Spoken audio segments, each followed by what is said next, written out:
जय श्री राम भक्तों आज का टॉपिक बहुत ही गूढ़ रहस्य है।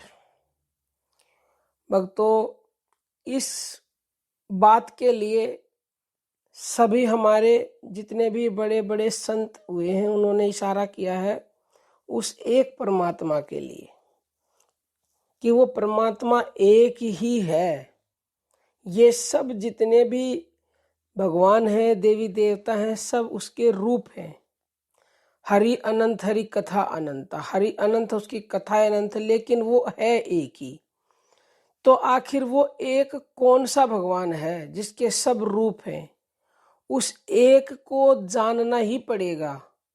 नानक जी ने कहा है कि एको सुमरो नान का जो जल थल रहो समाये, और दूजा काहे सुमरिए ते जन्म ते मर जाए।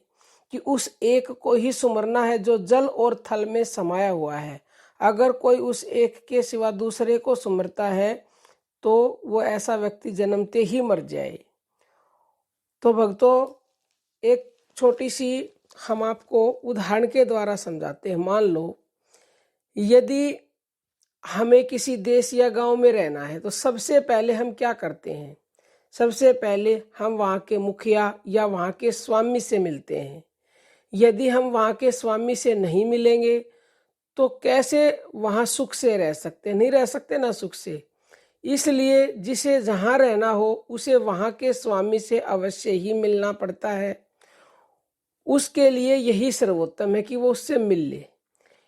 इसी तरह से इस सारे जगत की रचना करने वाला एवं स्वामी परमेश्वर है और वो एक ही है। विवेकी पुरुष इसका रहस्य बहुत ही अच्छी तरह जानते हैं। इसलिए जो लोग बुद्धिमान हैं वे उस प्रभु से अवश्य ही भेंट करते हैं। जो लोग भेंट नहीं करते उन्हें संसार में अनेक प्रकार के दुख, संकट, कष्ट उठाने पड़ते हैं। गांव में वहां का अधिपति बड़ा होता है और उससे बड़ा देश का अधिपति होता है और उससे भी बड़ा नरपति होता है।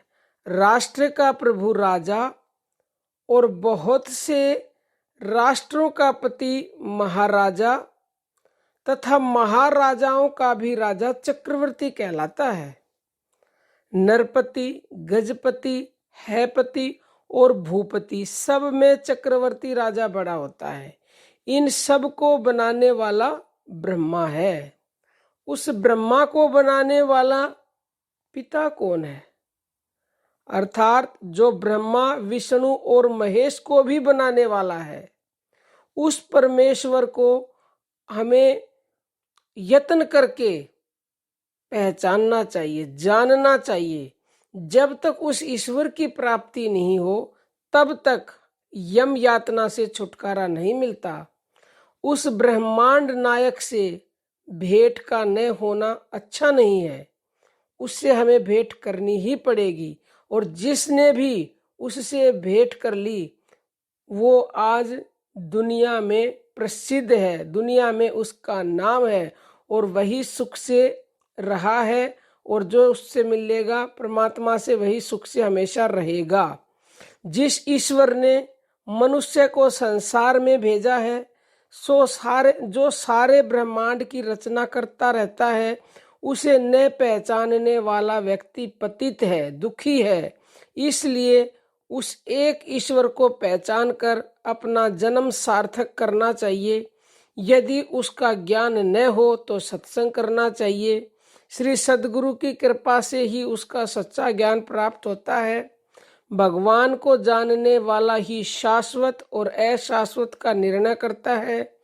उसी महानुभाव को संत या साधु समझना चाहिए जो मनुष्यों में रहकर लोगों से भिन्न अथवा अलौकिक बातें बताता हो और जिसके हृदय में आत्मा का साक्षात्कार हो गया हो, अर्थात निर्मल ज्ञान की जागृति हो गई हो, जिसको सायुज्य मुक्ति प्राप्त हो गई हो, उसी को साधु समझना चाहिए।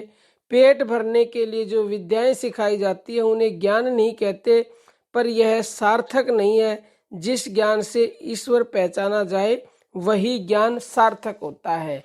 भक्तों, सबसे पहले सर्ग के आदि में एक सच्चिदानंद घन ब्रह्म ही थे। तो उन्होंने विचार किया कि मैं प्रकट होऊं और अनेक नाम रूप धारण करके बहुत हो जाऊं। तैत्तिरीय उपनिषद अध्याय 2 के श्लोक नंबर 6 में लिखा हुआ है, सो एक कामयत बहुसय्याम प्रजायेति। इस प्रकार वह ब्रह्म एक ही बहुत रूपों में हो गए। इसलिए यह जो कुछ भी जड़ चेतन स्थावर जंगम जगत है, ब्रह्मांड है, वह परमात्मा का ही स्वरूप है। यह अमृत स्वरूप पर ब्रह्म ही सामने है, ब्रह्म ही पीछे है, ब्रह्म ही दाएं है, ब्रह्म ही बाएं है, नीचे की ओर तथा ऊपर की ओर भी फैला हुआ है। यह संपूर्ण जगत जो है, यह सर्वश्रेष्ठ ब्रह्म ही है। ये भक्तों शास्त्रों में लिखा हुआ है, ये लिखा हुआ मंडूक उपनिषद में। तो भक्तों, जिस ब्रह्म ने पूरी सृष्टि को बनाया है, जो निराकार है, जिसका कोई रूप नहीं है, जिसका कोई गुण नहीं है, उस परमात्मा को हमें जानना है। और उस परमात्मा को जानने के लिए क्या करना पड़ेगा? वो परमात्मा हम सब के भीतर है, था और आने वाले व्यक्तियों के भीतर भी रहेगा। वही सृष्टि से पहले था, अब भी है और बाद में भी रहेगा। उसी को आप परब्रह्म बोल सकते हो, उसी को आप नाम बोल सकते हैं, उसी को सत नाम, आदि नाम, गुरु नाम, उसी को वाहे गुरु, उसी को आप अनेक नामों से सोहंग ओम, उसी को पुकारा जाता है। तो उसको जान लो, जान लो, जान लो। और शुरुआत करनी पड़ेगी आपको, शुरुआत से, भक्ति से, नाम जप से ही। और आगे जैसे जैसे बढ़ते जाओगे, तो अगर आप निरंतरता से करोगे तो निश्चित ही उस एक पर ब्रह्म को जान लोगे। मर्जी आपकी है, हम बता सकते हैं, समझा सकते हैं। अब हम अपनी वाणी को विराम देते हैं। जय श्री राम भक्तों।